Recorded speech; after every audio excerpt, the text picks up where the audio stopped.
अस्सलाम वालेकुम students, welcome to our YouTube channel एक ही कोचिंग सेंटर। अच्छा, आज की वीडियो जो है वो बहुत इंपॉर्टेंट होने वाली है आप सबके लिए, क्योंकि आज की वीडियो जो है उसमें हम लोग कोई चीज़ सॉल्व नहीं करेंगे।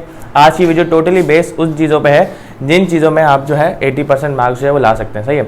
अब बहुत सारे स्टूडेंट्स ऐसे होंगे जिन्होंने जो है अभी पढ़ना शुरू किया है, जो अभी जागे हैं, जिनको लगा है कि हाँ भाई इस बार पेपर जो है वो हार्ड आने वाला है, या जिन्होंने किसी मसले की वजह से वो तैयारी नहीं कर पाए, तो वो क्या करेंगे। सही है। अब जाहिर सी बात है, मैथ की बुक जो है उसमें आपके पास टोटल जो है वो 16 जो है वो आपके पास चैप्टर्स है। अब कोई भी बच्चा इन 10 दिनों में, इन 2 हफ्तों में 16 चैप्टर्स की जो है वो तैयारी नहीं कर सकता। सही है। तो अब वो स्टूडेंट हमसे पूछते हैं कि आप हमें क्या करना चाहिए। तो आपको सबसे पहले ये चीज़ करना चाहिए कि आपके पास जो ज्योमेट्री सेक्शन है उसमें आपके पास आते हैं 8 चैप्टर। सही है। तो ज्योमेट्री सेक्शन जो है आप इतनी जल्दी वो समझ नहीं सकते। आपने किस चीज़ पे फोकस करना है, आपने फोकस करना है आपसे सिर्फ और सिर्फ अपनी अलजबरा पे। तो शुरू के जो आपके पास चैप्टर्स हैं 17, 18, 19, 20, 21, 22, सही है, ये टोटली बेस है आपके पास अलजबरा पे। सही है। तो इन चैप्टर्स की आप अच्छे से तैयारी कर लें, और आपको मैं जो थ्योरम बता रहा हूँ उनकी अगर आप अच्छे से तैयारी कर लेंगे तो इंशाल्लाह आपके 70 to 80% मार्क्स जो है वो सिक्योर हो जाएंगे। अब वो चैप्टर्स कौन से हैं, वो क्वेश्चंस कौन से हैं, वो जो है हम लोग स्टार्ट करने जा रहे हैं। तो दोबारा बता रहा हूँ कि वीडियो उनके लिए जिन बच्चों ने पूरे साल तैयारी नहीं की और जो पूरी बुक नहीं पढ़ पाए, जिनको ज्योमेट्री समझ नहीं आई, जिनको बहुत सारा कोई प्रॉब्लम था, तो वो ये चीज़ देखें, क्योंकि 10 दिनों में, 12 दिनों में या 2 हफ्ते में जितनी तैयारी कर सकते हैं उतना जो है आपको मैं लिखवा दूँ। तो स्टार्ट करते हैं। चैप्टर नंबर 1 जो है मैथ का हमारा वो है सेट्स एंड फंक्शन। सही है। चैप्टर नंबर 1 का नाम है सेट्स एंड फंक्शन।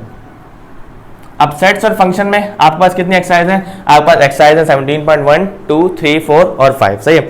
अब 17.5 जो है आपके पास मोस्ट इंपॉर्टेंट एक्सरसाइज है 17.5, और सेट्स और फंक्शन में आपको सबसे इंपॉर्टेंट चीज जो है वो क्या है? D Morgan's law. D Morgan's law की आपने तैयारी करनी है। सही है। जो एग्जाम में मोस्ट इंपॉर्टेंट क्वेश्चन है डी मॉर्गन्स लॉ। और उसके बाद 17.5 है। 17.5 अगर आप देखें तो उसमें शुरू पहला पार्ट जो है उसमें 3 क्वेश्चन है। तो पहले पार्ट के आपने 3 क्वेश्चन की प्रैक्टिस करनी है, और 17.5 का क्वेश्चन नंबर 7 जो है क्वेश्चन नंबर 3, पहले पार्ट का क्वेश्चन नंबर 3 यहां लिख देता हूं मैं, पार्ट 1 का क्वेश्चन नंबर 3 की आपने प्रैक्टिस करनी है, और पार्ट नंबर 7 की आपने जो है वो प्रैक्टिस करनी है। तो आपका जो है पहला चैप्टर जो है वो कवर हो जाएगा। सेट्स और फंक्शन में सब मोस्ट इंपॉर्टेंट चीजें डी मॉर्गन्स लॉ है, 17.5 का पार्ट 1 और 17.5 का पार्ट नंबर 7 मोस्ट इंपॉर्टेंट है। सही है। उसके बाद हम आते हैं अपने चैप्टर नंबर 2 की तरफ। पहला चैप्टर हो गया sets and function. Chapter number 2 जो है उसका नाम है हमारे पास वेरिएशन। सही है। चैप्टर नंबर 2 आता है हमारे पास वेरिएशन। अच्छा, वेरिएशन में आपके पास कितनी एक्सरसाइज है? वेरिएशन में आपके पास एक्सरसाइज है, आपके पास 7 एक्सरसाइज है, 18.1 to 18.7। सही है। तो सबसे इंपॉर्टेंट एक्सरसाइज कौन सी है? तो चैप्टर नंबर जो आपके पास 18 है वेरिएशन, उसमें आपने सबसे इंपॉर्टेंट चीज जो है वो आपके पास है के मेथड। उसमें हमने क्या करना है? के मेथड वाले जो क्वेश्चन है, मेरे ख्याल से 17.5 या 17.5 पे आपके पास के मेथड जो है आपने उसकी अच्छे से प्रैक्टिस करनी है। और आपके पास जो वो क्वेश्चन आता है जिसमें आपको वैल्यू ऑफ के निकालनी होती है, और उसके बाद आपको बोला गया होता है कि आप कनेक्शन बताओ एक्स और वाई का। सही है। तो बहुत इजी क्वेश्चन है। चैप्टर 18 जो है बहुत इजी है। तो आपने उसमें के मेथड की तैयारी करनी है, और जिसमें आप वैल्यू ऑफ के निकालते थे, कॉन्स्टेंट निकालते थे, वैल्यू ऑफ के एंड एक्स वाई जेड जो भी आपको दिया हुआ होता था, जिसमें आपके पास डायरेक्टली प्रोपोर्शनल और इन्वर्सली प्रोपोर्शनल का रिलेशन था। आपके पास 18.2 है, 2 और 3, उसकी आपने अच्छे से प्रैक्टिस करनी है। चैप्टर नंबर जो है हम 19 की बात करें, अगर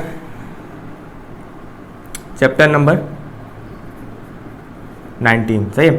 चैप्टर नंबर 19 का आपके पास नाम है matrices and determinant. Matrices and determinant. अच्छा, मैट्रिसेस और डिटर्मिनेंट जो है वो सबसे छोटा चैप्टर है। आपके पास सिर्फ 2 एक्सरसाइजेस हैं, 19.1 और 19.2। सही है। तो 19.1 में ऐसी कोई खास चीज नहीं है जो आपके पास आ सकती है। 19.1 में अगर कोई क्वेश्चन शॉर्ट में आ सकता है तो वो वाला क्वेश्चन है जिसमें आपके पास 1001 के आपने प्रूफ करना है कि आपको कोई वैल्यू दी हुई होगी और वो बराबर होगी 1001 के। सही है। ये आपके पास यूनिट मैट्रिक्स होता है 1001, और आपने उसमें से एक्स वाई जेड या ए बी सी डी की वैल्यू निकालनी होगी। सिंपल। आपको बोला हुआ होगा find A B C D. इस तरह क्वेश्चन आपके पास शॉर्ट में आ सकता है। लेकिन 19.2 जो है आपके पास मोस्ट इंपॉर्टेंट है, किसके लिए? लॉन्ग के लिए। क्योंकि 19.2 में आपके पास क्या है? ए इनवर्स क्वेश्चन है। आपके पास जो प्रीवियस बुक थी उसमें आपको ये चीज प्रूफ करनी होती थी कि ए डॉट ए इनवर्स बराबर है आई के, लेकिन अब जो न्यू बुक आई है उसमें आपके पास इन्वर्जन मेथड जो है इन्होंने ऐड किया है, सही है। तो उसमें आपने सबसे पहले इन्वर्जन मेथड की प्रैक्टिस करनी है। इन्वर्जन मेथड मोस्ट इंपॉर्टेंट है लॉन्ग के लिए, और क्रामर्स रूल, सही है। इन्वर्जन मेथड भी आ सकता है, क्रामर्स रूल भी आ सकता है। क्रामर्स रूल आप पहले पढ़ चुके हैं, इन्वर्जन मेथड आपके लिए न्यू चीज है, तो आपने इन्वर्जन मेथड में लाजमी फोकस करना है क्योंकि इसके आने के चांसेस जो है वो ज्यादा है। तो इन्वर्जन मेथड हो गया और आपके पास यहाँ पे आ गया क्रैमर्स रूल, सही है। अच्छा, जब आप क्रैमर्स रूल और इन्वर्जन मेथड की प्रैक्टिस कर लोगे तो ऑलरेडी आपको ए इनवर्स निकालना आता होगा, सही है। तो इसलिए मैंने ए इनवर्स जो है वो साइड पे लिखा हुआ है, ए इनवर्स भी आप इसमें इंक्लूड कर लो। क्वेश्चन आपके पास किसी भी तरीके से है ए डॉट ए इनवर्स बराबर है आई के, या आपको बोला हो कि ए डॉट ए इनवर्स बराबर है 1 अपॉन डिटरमिनेंट ऑफ ए के, कुछ भी कह सकते हैं। आपने सिंपल अपने मेथड रखना है, ए इनवर्स बोला हुआ तो ए इनवर्स निकालना है, डिटरमिनेंट बोला होगा तो डिटरमिनेंट निकालना है। लेकिन एक चीज जो है इंपॉर्टेंट है चैप्टर 19 के हिसाब से, वो ये है कि 3x3 का मैट्रिक्स। पुरानी जो प्रीवियस बुक थी उसमें आपको 3x3 के मैट्रिक्स नहीं पढ़ाए थे। 3x3 के मैट्रिक्स का ना डिटरमिनेंट निकालना सिखाया था और ना एडजॉइंट निकालना सिखाया था। लेकिन इस बुक में आपके पास 3x3 मैट्रिक्स का एडजॉइंट भी निकालना सिखाया है और डिटरमिनेंट भी निकालना सिखाया है। लेकिन 3x3 के मैट्रिक्स का आपको ए इनवर्स निकालना नहीं कह सकते क्योंकि वो बहुत लेंथी सवाल है। वो तकरीबन आपके पास 25 to 30 मिनट्स का क्वेश्चन है, तो आपके पास मैट्रिक लेवल का नहीं है, वो इंटर लेवल का क्वेश्चन है।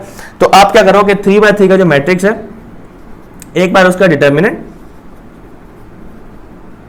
और उसका जो एडजॉइंट है इनकी एक बार लाजमी प्रैक्टिस कर लो, क्योंकि आपको ये कह सकते हैं कि 3x3 का मैट्रिक्स ये बनाओ और उसमें कहा कि फाइंड द डिटरमिनेंट, सिर्फ डिटरमिनेंट निकालो, या बोला हुआ फाइंड द एडजॉइंट। तो एडजॉइंट निकालना बहुत लंबा है, उसमें आपको 9 वैल्यूज निकालनी होती है और डिटरमिनेंट थोड़ा सा छोटा है, तो हो सकता है आपको बोल देंगे डिटरमिनेंट निकालो या तो सिंपल उसका एडजॉइंट निकालो।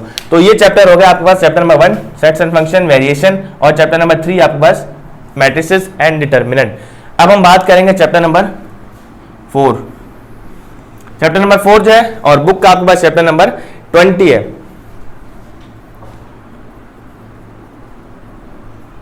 चैप्टर नंबर 20, अच्छा ये मोस्ट लेंथी जो है आपके पास चैप्टर है। इस चैप्टर का आपके पास नाम है theory of quadratic equation. Theory of quadratic equation. अच्छा, ये चैप्टर जो है ये भी 20.1 से लेकर 20.7 तक है। अब बहुत सारे स्टूडेंट पूछते हैं कि हम तैयारी करें किसकी, 20.1 में अलग मेथड यूज़ हो रहा है, 20.2 में अलग चीज़ें यूज़ हो रही हैं, 20.3 में आपके पास अलग चीज़ें यूज़ हो रही हैं, 20.2 में क्यूब रूट दिया हुआ है, 20.3 में आपको वैल्यू ऑफ के निकालनी है, आपको प्रूफ करना है कि ये चीज़ जो है वो रियल है या रैशनल है, या रियल नहीं है या तो इरैशनल है। ये चीज़ आपने जो है वो प्रूफ करनी होती है। तो मोस्ट इंपॉर्टेंट जो एक्सरसाइजेज हैं चैप्टर नंबर 20 के हिसाब से, वो आपके पास 20.3 में ऐसा क्या है, 20.3 में आपको प्रूफ करना है कि आपको बोल देंगे फाइंड द वैल्यू ऑफ के, find the value of P, और आपको जो है वो एक क्वाड्रेटिक इक्वेशन गिवन होगी और उसमें आपने बताना होगा कि इसके जो रूट्स हैं, the roots of the given equation are real, rational, irrational, या कुछ भी जो उन्होंने उनकी जो डिमांड होगी वो डिमांड आपने पूरी करनी होगी 20.3 में। उसके बाद हमारे पास एक्सरसाइज आती है 20.3 के बाद 20.6। 20.6 जो है वो मोस्ट इंपॉर्टेंट है पेपर के लिए, और सबसे इंपॉर्टेंट जो एक्सरसाइज है वो 20.7 है। अब 20.7 में क्या है, 20.7 में आपको दो इक्वेशंस गिवन होगी, जिस तरह से आपको कुछ भी दिया हो सकता है, x + y = 2 और x² + y² बराबर है 27 के, find the value of x and y। आपको x और y की जो है सिंपल वैल्यूज फाइंड करनी होगी। तो लॉन्ग के लिए क्वेश्चन बहुत इंपॉर्टेंट है, तो लॉन्ग के लिए क्वेश्चन आ सकता है 20.3 जो आपके पास शॉर्ट में आ सकती है, और 20.7 और 6 आपके पास लॉन्ग में आ सकती है, सही है। 20.6 में क्या है, 20.6 में नहीं बताया मैंने, 20.6 में आपके पास सिंथेटिक डिवीजन है। 20.6 is based on synthetic division, और इसमें आपको x और y की वैल्यू निकालनी होगी। इसके पार्ट नंबर 9 तक आपके पास वही क्वेश्चन है कि आपको दो साइमल्टेनियस इक्वेशन दी होंगी, उसमें x और y निकालना होगा। पार्ट नंबर 9 के बाद जो 18 तक आपके पास जो क्वेश्चन है वो आपके पास जो है वो न्यूमेरिकल बेस्ड है, यानी कि आपको बोला होगा the area of the square of the room is ये, तो आपको लेंथ बतानी होगी, उसकी ब्रेथ निकालनी होगी। तो वो क्वेश्चन की भी आपने लाजमी प्रैक्टिस करनी है, क्योंकि वो क्वेश्चन जो है पहले दूसरी तरह से दिए हुए थे बुक में, अब जो है थोड़ा सा चेंज करके इन्होंने दूसरी तरह से फेडरल बोर्ड की तरह जो है वो क्वेश्चन दिए, और फेडरल बोर्ड में लाजमी आते हैं, सिंध बोर्ड में इसके चांसेस आने के हैं। तो आपने इसकी भी प्रैक्टिस करनी है 20.3, 20.6 और 20.7। इसके बाद चैप्टर नंबर 21, चैप्टर नंबर 21 जो है आपके पास उसका नाम है पार्शियल फ्रैक्शन।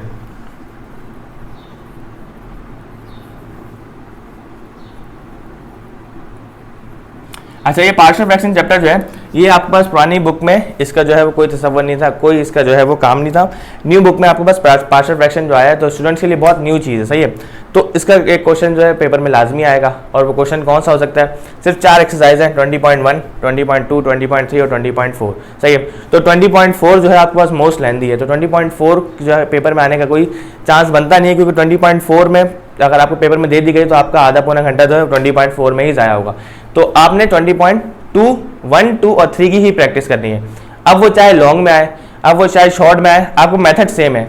आपको अगर ऐसा दिया हुआ होगा क्वेश्चन कि 5x + 9 डिवाइडेड बाय x² + 7, सही है।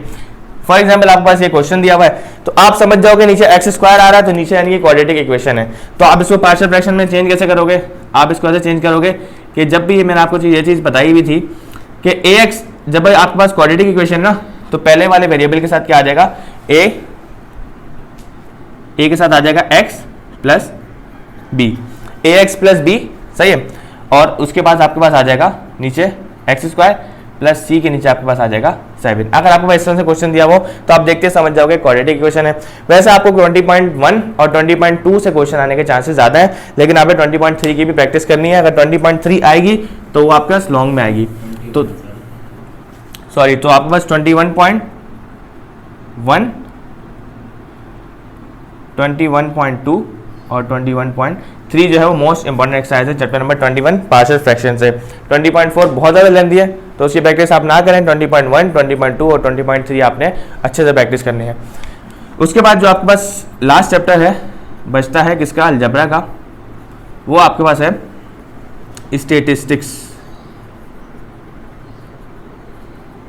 अब ये बहुत जो है वो लेंथी चैप्टर है। इसमें जो है आपके पास 5 एक्सरसाइज हैं। 22 जो है आपके पास चैप्टर नंबर 22 है, सही है। 22.1, 22.2, 3, 4 और 5, सही है। 22.1 जो है आपके पास और 22.2 जो है, 2 में आपके पास ग्राफ है, तो ग्राफ जो है आपके पास इतना इंपॉर्टेंट नहीं है, ना कि 22.1 आपके पास इतनी इंपॉर्टेंट है। 22.3 जो है वो मोस्ट इंपॉर्टेंट एक्सरसाइज है। 20.3 के जो लास्ट के क्वेश्चन हैं, 22.3 के जो लास्ट के जो क्वेश्चन हैं, लास्ट के 5-6 क्वेश्चन हैं, 5 to 6 जो क्वेश्चन हैं वो मोस्ट इंपॉर्टेंट है 22.3 के और 22.5 के। 22.3 और 22.5 जो है मोस्ट इंपॉर्टेंट एक्सरसाइजेज हैं। 22.3 और 5 इसमें सेम चीज़ क्या है कि 22.3 में आपको मीन, मीडियन और मोड निकालने को, सॉरी आपके पास हाँ mean, median, mode, arithmetic mean निकालना होगा, मीडियन और मोड निकालना होगा। और 22.5 में आपको वेरिएंस, स्टैंडर्ड डेविएशन और मीन डेविएशन निकालने को बोलेंगे।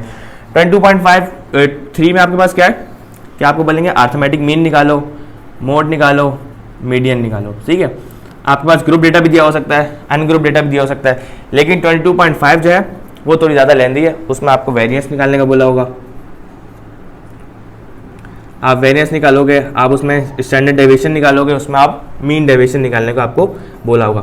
बुक में जिस तरह से क्वेश्चन आता है, बुक में आपको एक साथ सारे देते हैं कि मीडियन में निकालो, मोड में निकालो, वेरिएंस में निकालो, लेकिन एग्जाम में ऐसा पेपर नहीं आता। एग्जाम में आपके पास कैसा आता है कि आपको वेरिएंस या स्टैंडर्ड डेविएशन दिया होगा, वेरिएंस या मीन डेविएशन दिया होगा, मीन निकालना होगा तो साथ मोड निकालना होगा। यानी कि आपके पास इतना बर्डन नहीं डालेंगे कि आपके पास जो है बहुत ज़्यादा टाइम लगे, क्योंकि आपको पता है कि ये जो एक्सरसाइज है वो बहुत ज़्यादा लेंथी है।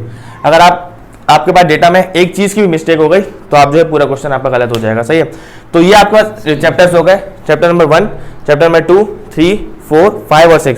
ये 6 चैप्टर्स ऐसे चैप्टर्स है, अगर आपने इनकी अच्छे से प्रैक्टिस कर ली तो आपके 60% मार्क्स जो है वो सिक्योर है। 60% मार्क्स आपके कहीं नहीं गए अगर आपने एमसीक्यूज की प्रैक्टिस अच्छी कर ली। अब बात आती है एमसीक्यूज की, इसको मैं रब कर लूँ। अगर आपने स्क्रीनशॉट लेना है तो उसका स्क्रीनशॉट लें। इसके बाद मैं आता हूँ एमसीक्यूज पे और आपके पास थ्योरम्स पे आता हूँ, जो मोस्ट इंपॉर्टेंट थ्योरम है उस पर आता हूँ मैं। अच्छा, शॉर्ट क्वेश्चन की बात हमारे पास हो गई। शॉर्ट क्वेश्चन जो थे आपके पास, उसमें शॉर्ट्स भी थे और उसमें हमारे पास एक लॉन्ग क्वेश्चन भी था, वो चैप्टर नंबर 19 से, और चैप्टर नंबर 21 से आपको बता चुका हूँ कि एक लॉन्ग आ सकता है, और चैप्टर नंबर 19 से जो है लॉन्ग आने के चांसेस बहुत ज़्यादा है, सही है। थ्योरम की बात हम आगे करेंगे, सही है। और एक चैप्टर और हमारा ट्रिग्नोमेट्री, उसकी बात करेंगे। उससे पहले बात करेंगे हम एमसीक्यूज की, सही है। अब एमसीक्यूज जो ऐसे नंबर्स होते हैं आपके पास नंबर्स है अवेल करने के होते हैं, यानी कि आपके पास एमसीक्यूज के अगर आपके पास 20 नंबर है या एमसीक्यूज के 10 नंबर है या 15 नंबर्स हैं तो आपको वो नंबर लाजमी लेने होंगे। क्वेश्चन है क्या है, क्वेश्चन को आपने सॉल्व करना है पूरा, फिर उसको वेरीफाई करना है कि आपका आंसर सही आया या नहीं आया। तो उसमें जो है स्टूडेंट बहुत ज़्यादा कंफ्यूज होते हैं, लेकिन एमसीक्यू जैसे ऐसी चीज़ है कि आप बहुत आसानी से नंबर जो है वो सिक्योर कर सकते हो। अब किस तरह से एमसीक्यूज में आप नंबर सिक्योर कर सकते हो, सबसे पहले आपने क्या करना है कि बुक के जो एमसीक्यूज है ना, बुक के एमसीक्यूज की आपने प्रैक्टिस करनी है बहुत ज़्यादा, क्योंकि आपके पास कुछ आधे जो आपके पास एमसीक्यूज आते हैं वो कॉन्सेप्चुअल बेस आते हैं, आधे जो है वो थ्योरिकल बेस आते हैं, सही है। अब कॉन्सेप्चुअल बेस के लिए आपको आपके कॉन्सेप्ट अगर क्लियर हैं, जिस तरह से अगर आपके पास लिखा हुआ फॉर एग्जाम्पल y की पावर 0 इक्वल्स टू, आपको 4 ऑप्शन दिए हो, y की पावर 0 किसके बराबर होती है, y की पावर 0 आपको ऑप्शन दिए हुए 0 1, y की पावर 0 आपके बराबर होगी -1 के, या y के बराबर होगी, ये आपके पास 4 ऑप्शन दिए हुए। अगर आपका कॉन्सेप्ट क्लियर है तो आप इजीली बगैर किसी से पूछे, बगैर किसी से देखे आप टिक लगा दोगे किस पे, y की पावर 0 बराबर होती है 1 के। क्यों? क्योंकि कॉन्सेप्ट ये है कि मैथ ये कहती है कि आपके पास किसी भी चीज़ की पावर 0, किसी भी चीज़ की, वो कोई नंबर हो, वो कोई वेरिएबल हो, या कोई कांस्टेंट हो, कोई भी चीज़ हो, उसकी पावर अगर 0 है तो वो बराबर होती है 1 के, सही है। अगर आपके पास y की जगह 1000 लिखा हुआ है, y की जगह 10,000 लिखा हुआ है, x लिखा हुआ है, z लिखा हुआ है, a b c d कुछ भी लिखा हुआ है, उसकी पावर 0 बराबर होगी 1 के। ये आपके पास आगे कॉन्सेप्चुअल बेस की मैंने एग्जांपल दी है कि इस तरह से आपके पास जो है एमसीक्यूज आ सकता है कॉन्सेप्चुअल बेस। अगर मैं थ्योरेटिकल बेस की बात करूं तो आपने क्या करना है कि बुक के जितने भी मैंने अभी चैप्टर्स के यहाँ पे नाम लिखे थे, उनके एमसीक्यूज लाजमी पढ़ने हैं, उनके एमसीक्यूज के आप आंसर लगवा लो, आप जहाँ भी पढ़ते हो, किसी भी टीचर से पढ़ते हो, उससे आपने सही आंसर्स लगवाने और उनकी आपने प्रैक्टिस जरूर करनी है। अगर आपने बुक के न्यूमेरिकल बुक के एमसीक्यूज की सारी की प्रैक्टिस कर ली और जो चीज़ अभी बता रहा हूँ, तो आप इंशाल्लाह 100% एमसीक्यूज जो है वो अवेल कर सकते हो। 100% मार्क्स एमसीक्यूज में आप ला सकते हो, 20 मार्क्स हो, 15 मार्क्स हो, इजीली आप ला सकते हो, सही है। ये तो हो गए बुक के एमसीक्यूज की बात। और ये एक मैंने एग्जांपल दी है कॉन्सेप्चुअल बेस एमसीक्यूज। ये क्या है? कॉन्सेप्चुअल बेस एमसीक्यूज, सही है। ये मैंने अपने से एक एग्जांपल दी है। अब हम बात करते हैं बुक में एमसीक्यूज किस तरह से आ रहा है भाई। तो बुक में एमसीक्यूज किस तरह से आ सकता है? अगर मैं चैप्टर नंबर 1 की बात करूं, सेट्स ऑफ फंक्शन की बात करूं, तो उसमें अगर आपके पास लिखा हो कि a plus b plus c किसके बराबर होता है, सही है। ये आपके पास जो है वो एसोसिएटिव प्रॉपर्टी ऑफ एडिशन है। ये क्या है? Associative property of addition. अगर आपने पढ़ी भी है तो आप सिंपल ऐसे लिख दोगे इसको, a plus b plus c, सही है। ये आपको पता होना चाहिए। अगर आपने ये पढ़ी हुई है, आपने अच्छी से प्रैक्टिस की हुई है, तो आपको पता होगा कि इसका आंसर ये हो सकता है। इसी तरह अगर आपको दिया हुआ a dot b plus c, ये आपके पास जो है वो डॉट प्रोडक्ट एडिशन और मल्टीप्लिकेशन दोनों की जो है वो प्रॉपर्टी होती है। ये अगर आप फर्स्ट टर्म में जाओगे तो डॉट प्रोडक्ट भी आपके पास जो है प्रॉपर्टी होती है। तो ये किसके बराबर होगा? ये बराबर होगा a मल्टीप्लाई बाय b, यानी कि a cross b plus a multiply by c के। तो इस तरह से जो है आपके पास एमसीक्यू जो है आ सकता है। ये हमने बात की है चैप्टर नंबर 1 की। अगर मैं बात करूं चैप्टर नंबर 2 की या चैप्टर नंबर 3 की बात करें, अगर हम लोग चैप्टर नंबर 3 जो है हमारे पास वो है मैट्रिसेस एंड डिटर्मिनेंट। तो मैट्रिसेस और डिटर्मिनेंट अगर आपने अच्छे से पढ़ा हुआ है, अगर आपने जितनी भी सारी मैट्रिक्स की टाइप्स पढ़ी हुई है, तो मैट्रिक्स की टाइप से जो है एमसीक्यूज लाजमी आता है। आपको इस तरह से भी दिया हो सकता है, अ मैट्रिक्स ऐसे लिखा हो सकता है, a matrix which number of rows are equal to number of column, सही है, इज कॉल्ड। ये मैंने अपने से एक एग्जांपल दी है कि इस तरह से अगर आपके पास एमसीक्यूज आ गया और अगर आपने टाइप्स पढ़ी हुई है मैट्रिसेस की, अच्छे से टाइप्स पढ़ी हुई है, तो आप जो है वो आराम से इसका आंसर लिखोगे। ऐसा मैट्रिक्स बताना है आपने जिसकी नंबर ऑफ रॉज और नंबर ऑफ कॉलम्स आप इसमें बराबर होते हैं। ऐसा मैट्रिक्स कौन सा होता है? उसके आपको ऑप्शन दिए होंगे, null matrix, skew symmetric matrix, symmetric matrix या स्क्वायर मैट्रिक्स। तो आपको पता होना चाहिए कि नंबर ऑफ रॉज और नंबर ऑफ कॉलम्स जिस मैट्रिक्स के बराबर होते हैं उसका नाम क्या है? Square matrix. तो आप बगैर किसी से देखे, बगैर किसी से पूछे, बगैर किसी से कंफर्म किए डायरेक्ट स्क्वायर मैट्रिक्स पे जो है वो टिक लगा दोगे, सही है। इसी तरह से आपके पास जरूरी नहीं है कि लिखा हुआ है, आपके पास कोई सेट भी आ सकता है। आपके पास सेट आ गया 1 0 0 1, बताओ कौन सा मैट्रिक्स है। अब ये मैट्रिक्स जो है आपके पास यूनिट मैट्रिक्स भी हो सकता है। आपके पास यूनिट मैट्रिक्स का, इस मैट्रिक्स का नाम है यूनिट मैट्रिक्स और इसको हम आई से डिनोट करते हैं, तो इसलिए हम इसको आइडेंटिटी मैट्रिक्स भी बोलते हैं। अब आइडेंटिटी मैट्रिक्स होता क्या है कि जिसके डायगोनल एलिमेंट्स जो है, डायगोनल एलिमेंट्स यानी कि ये वाले जो एलिमेंट्स हैं इसमें 1 आ रहा हो एंड एक्सेप्ट डायगोनल एलिमेंट्स, तमाम नंबर्स, तमाम एलिमेंट्स हैं वो 0 होने चाहिए। अब देखें इनके जो डायगोनल है, यहाँ भी 1 आ रहा है, यहाँ भी 1 आ रहा है, बाकी दोनों जगह पे क्या आ रहा है? 0। ये 2 by 2 का मैट्रिक्स है। जरूरी नहीं है, हम समझते हैं कि भाई 1 0 0 1 जो है जहां भी आएगा वो यूनिट मैट्रिक्स है। जरूरी नहीं है कि 1 0 0 1 ही यूनिट मैट्रिक्स हो। अगर मैं 3 by 3 का मैट्रिक्स बनाऊं तो 3 by 3 में 1 0 0 1 थोड़ी आएगा, 1 यहाँ पे आ जाएगा 0, यहाँ पे 0, यहाँ पे 1, यहाँ पे 0, यहाँ पे 0, यहाँ पे 1, यहाँ पे 0, यहाँ पे 0। अगर मैं पूछ लूँ कि ये कौन सा मैट्रिक्स है, भाई ये भी तो यूनिट मैट्रिक्स है। अब यूनिट मैट्रिक्स कैसे है? ये यूनिट मैट्रिक्स इस तरह से है कि आपके पास डायगोनल एलिमेंट्स जो है इसमें 1 आ रहा है, and except all the diagonal elements and all other elements are 0। जितने भी अदर एलिमेंट्स हैं वो क्या है? 0 है। तो ये भी एग्जाम्पल है यूनिट मैट्रिक्स की या तो आइडेंटिटी मैट्रिक्स की। तो आपको मैट्रिक्स बना के दिया जा सकता है और 4 ऑप्शन दिए हुए होंगे और आपको बताना होगा कि ये कौन सा मैट्रिक्स है। इस तरह से भी आ सकता है 5 9 2 7 3 6। अब बताओ ये कौन सा मैट्रिक्स है? सही है। अब अगर आप इसमें नंबर ऑफ रॉज देखो, नंबर ऑफ रॉज कितनी है आपके पास? 1 2 3, और नंबर ऑफ कॉलम्स आपके पास 2 हैं। तो ऐसा मैट्रिक्स जिसके नंबर ऑफ रॉज और नंबर ऑफ कॉलम्स आप इसमें बराबर ना हो, ऐसे मैट्रिक्स हम क्या बोलते हैं? Rectangular matrix. सही है। तो आपके पास स्क्वायर मैट्रिक्स वो होता है, अगर मैं यहाँ से हटा दूं तो ये स्क्वायर मैट्रिक्स बन जाएगा। तो इस तरह से आपको मैट्रिक्स भी गिवन हो सकता है और आपको बताना होगा कि ये मैट्रिक्स किसका है। सही है। इसी तरह अगर मैं और बात करूं ट्रिग्नोमेट्री चैप्टर की, तो उसमें से आपको पता होना चाहिए कि साइन थीटा किसके बराबर होता है, कॉस थीटा किसके बराबर होता है। ये आपको कह सकते हैं कि sine square theta plus cos square theta किसके बराबर होता है। तो आपको पता होना चाहिए कि साइन थीटा जो बराबर होता है परपेंडिकुलर अपॉन हाइपोटेन्यूज के। सही है।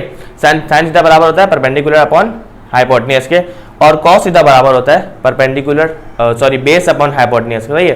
Perpendicular upon hypotenuse P upon H, और यहाँ पे ये बराबर होता है B अपॉन H के। सही है। तो इस तरह से आपके पास एमसीक्यूज है वो आ सकते हैं। आपने ये चीज क्या करना है कि बुक के एमसीक्यूज की प्रैक्टिस करनी है और अपने कॉन्सेप्ट जो है वो क्लियर रखना है ताकि आप एमसीक्यूज में बिल्कुल भी ना फंसे। वन मोर थिंग, और सबसे इंपॉर्टेंट थिंग ये है कि आपके पास अगर आप बुक में देखो चैप्टर की जब चैप्टर स्टार्ट होता है उसकी थ्योरी में बुक में आपके पास येलो लाइन से जो है वो मार्क किया हुआ होता है। इस तरह से आपके पास नोट लिखा हुआ होता है, आपके पास नोट लिखा हुआ होगा। सही है। और येलो लाइन से आपके पास ये बना रहा हूँ बाउंड्री, इसका मतलब यहाँ पे येलो कलर हुआ होता है बुक में और वहाँ पे एक नोट लिखा हुआ होता है। अब वो नोट क्या हो सकता है? अगर मैं मैट्रिक्स चैप्टर की बात करूँ तो लिखा हुआ है आपके पास बुक में the plural of matrix is matrices.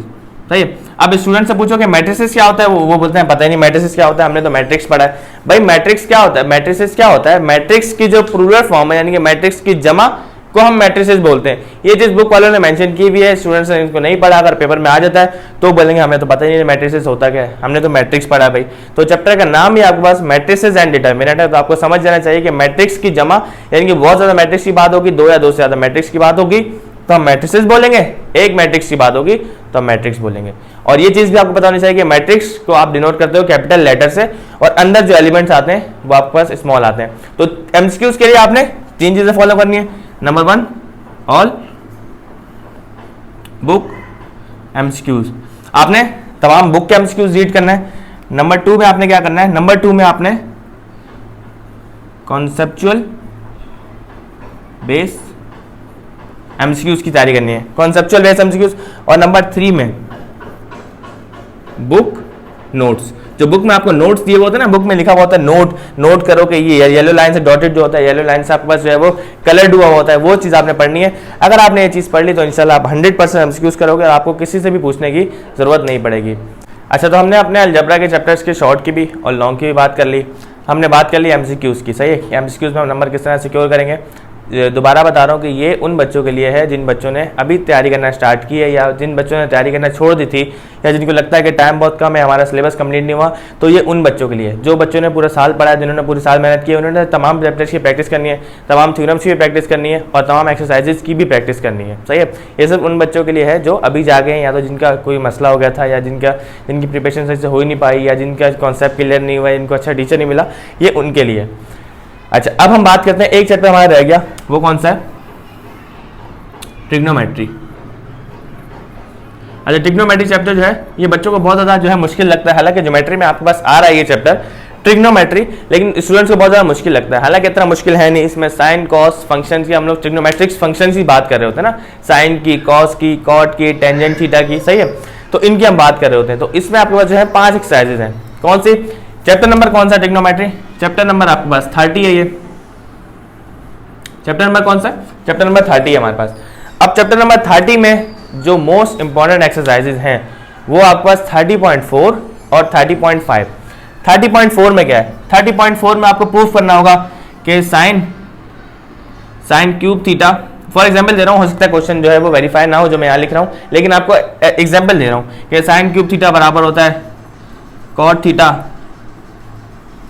Tan theta. इस तरह से क्वेश्चन आ सकता है, ये वेरीफाई नहीं होगा आपके पास, क्योंकि ये जो आपको मैंने यहाँ पे लिखा है, इक्वेशन लिखी है, गलत है, ये वेरीफाई नहीं होगी। लेकिन बुक से अगर आप चेक करोगे तो बुक में आपके पास जो है तकरीबन इसके कोई 16-17 ऐसे भी ज़्यादा क्वेश्चन है, तो आपने उनकी प्रैक्टिस करनी है। क्वेश्चन बहुत ईजी है और लाजमी इनका 80 to 90% चांस है कि 20.3 जो है आप 20.4 जो है आप 30.4 के आने का चांस आपके पास 80 to 90% है। तो 30.4 इसकी मोस्ट इंपॉर्टेंट एक्सरसाइज है। 30.4 के साथ साथ 30.5 में आपके पास सिर्फ 5 क्वेश्चन है। 30.5 में 5 क्वेश्चन है और 5 के 5 क्वेश्चन में आपके पास ट्रायंगल बनेंगे। और ट्रायंगल कौन सा बनेगा, ट्रायंगल आपके पास बनेगा राइट एंगल ट्रायंगल। तो राइट एंगल ट्रायंगल के लिए आप सिर्फ साइन थीटा, कॉस थीटा और कॉट थीटा, सिर्फ ये 3 रिलेशन आप यूज करने हैं। किसमें, 30.5 में साइन थीटा, कॉस थीटा और टेन थीटा, ये 3 अगर आपने रेशियो इस्तेमाल कर लिए तो आप 30.5 बिल बहुत इजी है। और 30.5 पे क्वेश्चन लॉन्ग में भी आपके पास आ सकते हैं। 30.5 पे जो एंड के 2 क्वेश्चन हैं 4 to 5 वो लॉन्ग में आ सकते हैं और 30.4 शॉर्ट में आने के बहुत ज़्यादा चांसेस है और शॉर्ट में आती भी है। तो 30.4 और 30.5 की आपने बहुत अच्छे से प्रैक्टिस करनी है। अब बात आती है 30.3 की, उसमें आपके पास एक और चीज़ आती है। अगर आपने इसकी तैयारी कर ली और आपके पास टाइम बचता है तो आपने उन क्वेश्चंस की लाजमी प्रैक्टिस करनी है। L = r थीटा, ये क्वेश्चन बहुत इजी है, इंतहाई इजी है। L जो है, L आपके पास क्या है, आर्क लेंथ है, यहाँ पे मेंशन कर देता हूँ मैं। L जो है आपके पास क्या है, आर्क लेंथ। R आपके पास क्या होता है, R आपके पास होता है रेडियस और थीटा जो है आपके पास ये होता है एंगल। एक चीज इसमें ध्यान रखनी है कि आपके पास एंगल जो है, एंगल आपने रेडियन में पुट करना है, एंगल आपने डिग्री में नहीं पुट करना है। अगर आप डिग्री में पुट करोगे तो आपका आंसर जो है गलत आएगा। थीटा हमेशा आपने पुट करना है रेडियन में। और आपको ये मैं बता चुका हूं और ये चीज दोबारा बताता हूं कि आपके पास 1 डिग्री बराबर होता है 0.0175 रेडियन के। तो बहुत सारे बच्चे जिनको कैलकुलेटर चलाना नहीं आता, जिनको बहुत सारे कंफ्यूज होते हैं कि भाई हम किस तरह से कन्वर्ट करेंगे रेडियन में डिग्री में, वो बहुत पेपर के टाइम पे तो बच्चे बहुत ज्यादा कंफ्यूज होते हैं। तो अगर आपके पास डिग्री में दिया हुआ है ना, कोई भी वैल्यू आपके पास 50 डिग्री दिया हुआ है, 100 डिग्री दिया हुआ है, या आपके पास 150 डिग्री दिया हुआ है, आप डिग्री को मल्टीप्लाई करा दो 0.01745 से तो आपके पास वैल्यू डायरेक्ट कन्वर्ट हो जाएगी रेडियन में। आपको साइंटिफिक कैलकुलेटर से भी बता दूंगा कि डिग्री से रेडियन में किस तरह से कन्वर्ट करते हैं। और आपके पास ये रिलेशन भी लगा सकते हो आप π/180 का। अगर आपको पाई में दिया हुआ है तो आप π/180 से भी उसको मल्टीप्लाई करा सकते हो। यानी कि अगर आपको वैल्यू दी हुई है 2 पाई तो उसको आप मल्टीप्लाई करा दो 180/पाई से, तो पाई से पाई कट जाएगा तो आपके पास वैल्यू जो है कन्वर्ट हो जाएगी डिग्री में। लेकिन हमने इसकी बात नहीं करनी, हमें ज़्यादातर दी हुई होती है डिग्री में। तो अगर आपको 50 डिग्री दिया हुआ है या 100 डिग्री दिया हुआ है, आपको रेडियन में कन्वर्ट करना है और L = r थीटा लगाना है, तो आप डायरेक्ट मल्टीप्लाई करा दो 0.0145 से 0.01745 से, तो आपके पास वैल्यू जो है डायरेक्ट रेडियन में कन्वर्ट हो जाएगी। और रेडियन में बता देता हूँ कि 1 रेडियन आपके पास बराबर होता है 57.3 डिग्री के। तो अगर आपको कोई वैल्यू रेडियन में दी हुई हो, एमसीक्यू ज़्यादा है, हो सकता है आपके पास एमसीक्यू ज़्यादा है कि 1 रेडियन किसके बराबर होता है, तो आपके पास रेडियन है, आप डायरेक्ट उसको मल्टीप्लाई करा दो 57.3 से, तो आपके पास जो है वो डायरेक्ट वैल्यू कन्वर्ट हो जाएगी डिग्री में। सही है, रेडियन कन्वर्ट हो जाएगा डिग्री में और डिग्री कन्वर्ट हो जाएगी रेडियन में। उसके बाद एक और चीज़ होती है हमारे पास रेवोल्यूशन। अब रेवोल्यूशन का चक्कर बच्चों को समझ नहीं आता।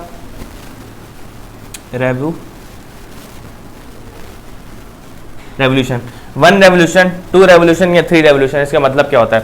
फॉर एग्जाम्पल आपके पास कोई भी सर्किल है या कोई भी स्फीयर है, तो ये आपको पता है कि सर्किल के सेंटर से लेकर इससे कोने तक का डिस्टेंस क्या होगा, रेडियस r होगा। सही है, और आपको ये भी पता होगा कि एक सर्किल जो है उसका जो हम हाफ करते हैं अगर, तो उसका क्या होता है, वो डायमीटर होता है। सही है, और किसी भी सर्किल का हाफ यानी कि उसका डायमीटर जो है, उसका एक हिस्सा जो है वो बराबर होता है पाई के।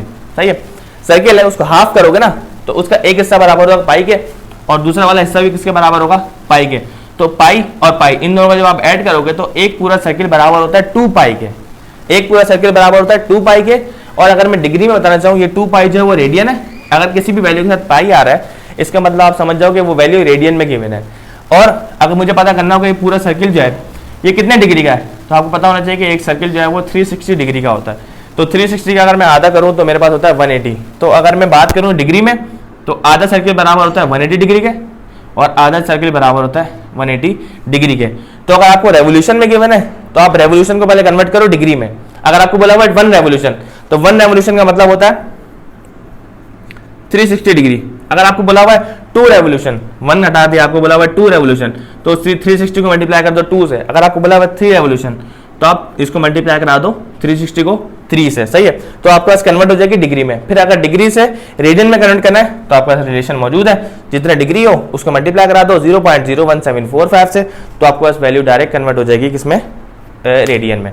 तो ये हमारे पास बात हो गई चैप्टर नंबर ट्रिग्नोमेट्री की। उसमें मोस्ट इंपॉर्टेंट एक्सरसाइज आपके पास 30.4 और 30.5, और इसके अलावा अगर आपके पास टाइम बच रहा है 30.3 की भी आपने प्रैक्टिस करनी है। L = R थीटा के जो एंड के क्वेश्चन है वो उसकी प्रैक्टिस आपने लाजमी करनी है, वो पेपर में जो है आ सकते हैं। अब हम बात करते हैं थ्योरम की। अब थ्योरम जो है यहाँ पे मैं शॉर्ट नहीं बताऊंगा, क्योंकि शॉर्ट थ्योरम बच्चों को याद करने में सारा टाइम जो है वो थ्योरम याद करने में लग जाता है, उनको समझ नहीं आती कि थ्योरम का मतलब क्या होता है। थ्योरम बेसिकली थ्योरम्स क्या होते हैं, थ्योरम्स की मैं छोटी सी डेफिनेशन यहाँ पे बता देता हूँ। जिस तरह से आप मैथ में न्यूमेरिकल सॉल्व करते हो, मैथ में आप न्यूमेरिकल सॉल्व करते हो, सॉरी फिजिक्स में आप न्यूमेरिकल सॉल्व कर रहे हो, फिजिक्स में आप जो लॉ पढ़ते हो, अब न्यूटन हमने लॉ पढ़ा हुआ है, every object continues is state of rest और uniform motion unless it is acted upon, ये न्यूटन का जो है वो सेकंड लॉ है, सही है। इस तरह न्यूटन का फर्स्ट लॉ है, न्यूटन का थर्ड लॉ है, to every action there is always an equal and opposite direction, सही है। ये न्यूटन के जो लॉ है ये आपके पास थ्योरिटिकल बेस है, लेकिन मैथ जो है मैथ थ्योरिटिकल बेस नहीं होती, मैथ आपके पास क्या होती है, न्यूमेरिकल बेस होती है। यानी कि मैथ में आपको नंबर्स गिवन होते हैं, न्यूमेरिक वैल्यूज गिवन होती हैं। तो आप न्यूमेरिकल वैल्यूज हैं उनका जो स्टेटमेंट है वो असल में क्या होता है, थ्योरम्स होता है। यानी कि आपने अगर प्रूफ करना है, भाई मुझे एक ट्रायंगल दिया हुआ है, मुझे प्रूफ करना है कि 90 डिग्री ये ट्रायंगल जो है ये राइट एंगल ट्रायंगल है। अब मुझे कैसे पता चलेगा राइट एंगल ट्रायंगल है, राइट एंगल ट्रायंगल की शर्त क्या होती है कि आपके पास जो है वो 90 डिग्री का एंगल बनना चाहिए। अगर आपके पास 90 डिग्री का एंगल बन रहा है तो हम ये प्रूव हो जाएगा कि ये जो है वो राइट एंगल ट्रायंगल है। तो इसकी जो प्रूफ हो, इसकी जो स्टेटमेंट और इसकी जो रीजन है ना, वो मैं लिखूंगा थ्योरेटिकल बेस, थ्योरेटिकल जब मैं लिखूंगा इसको तो मैं बोल दूंगा कि ये क्या है, एक थ्योरम है। तो सिंपल जिस तरह से हम फिजिक्स में लॉ पढ़ रहे हैं, मैथ में हम लोग क्या पढ़ते हैं, थ्योरम्स पढ़ते हैं। तो थ्योरम्स की अगर मैं बात करूं तो लॉन्ग में जो मोस्ट इंपॉर्टेंट थ्योरम है, लॉन्ग में जो मोस्ट इंपॉर्टेंट थ्योरम है वो आपके पास पाइथागोरस थ्योरम है, पाइथागोरस थ्योरम। ये पाइथागोरस थ्योरम जो आपके पास चैप्टर का नाम है और पेज नंबर 176, इसके दो थ्योरम है 176 और 177, दोनों पेजेस पे आपके पास थ्योरम आ रहा है 176 और 177 मोस्ट इंपॉर्टेंट थ्योरम्स है लॉन्ग के लिए, मोस्ट इंपॉर्टेंट लिख देता हूँ। तो इन दोनों की आपने लाजमी प्रैक्टिस करनी है। शॉर्ट नहीं बता रहा क्योंकि शॉर्ट जो है मुझे कम से कम जो है वो 7 से 8 बताने पड़ेंगे। तो आप बोलेंगे भाई 7-8 थ्योरम्स अच्छा है कि हम थ्योरम नहीं करें तो अच्छा है, तो ये चीज़ों की हम प्रैक्टिस कर लें। तो आपने क्या करना है, नंबर 1 थिंग आपने एमसीक्यूज की अच्छे से प्रैक्टिस करनी है, जो मैंने एमसीक्यूज के यहाँ पे पॉइंट लिखे थे। नंबर 2 आपने शॉर्ट और लॉन्ग जो अलजबरा में आपके पास जो कंप्लीट है वो आपने प्रैक्टिस करना है। और ज्योमेट्री से अगर आपने किसी चीज़ की प्रैक्टिस करनी है तो वह ट्रिग्नोमेट्री बहुत ईजी है, सिर्फ आप प्रैक्टिस करोगे आधा 1 घंटा रोज, 2 घंटे 3 घंटे, तो आप इजीली जो है पेपर में 80% 90% या अगर आपने 70% मार्क भी अपनी मेहनत से ले लिए तो आप इंशाल्लाह जो इंटरमीडिएट में आपको कोई प्रॉब्लम नहीं होगा। तो आई होप ये वीडियो जो है आपके लिए बहुत ज़्यादा कारआमद होगी, बहुत ज़्यादा फायदेमंद होगी। ऐसी अगर आपको और वीडियोस चाहिए और चैप्टर्स में जैसे केमिस्ट्री में, फिजिक्स में, तो आप हमें कमेंट सेक्शन में लाजमी पूछिएगा। तब तक के लिए अल्लाह हाफिज़।